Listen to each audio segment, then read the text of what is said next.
So I have really nice speakers in this room. I have focal, I can't remember the model number, but these focal speakers, they're right here. They're just out of frame. So if I just plug the headphone jack of my computer into them, they're still going to sound really good, but not as good as if I go through an audio interface, because the conversion of the digital signal to analog before it goes to those is going to be better.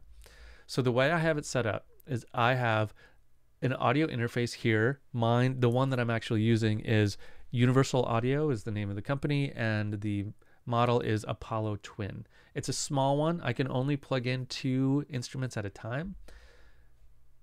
For recording, that's fine. That's all I need here. And then my speakers are plugged into that. Okay, so when I go to live and I say audio input device, thing I'm using to record, it's Universal Audio Thunderbolt. That's that box. That's my Apollo Twin. When I say audio output, that's the thing I'm listening for. It is also that box, okay, because my speakers are plugged into it. It does all my conversion for me. And that's typical. This one is the one I used to use here, but I switched it out for the Universal Audio because I just liked it better. But this is an Apogee Quartet is the model number here. This is a great one. This is a really nice box. I really liked it.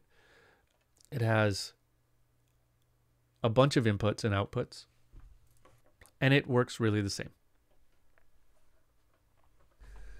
So, do you need an audio interface?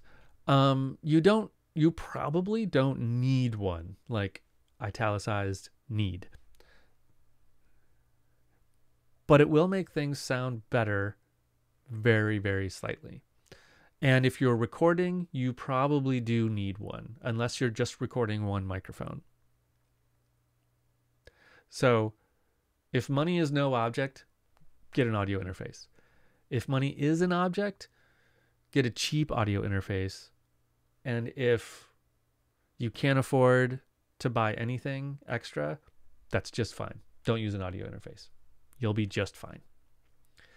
Now, assuming you do want to buy an audio interface, let's talk about what you should look for and how much you should plan on spending.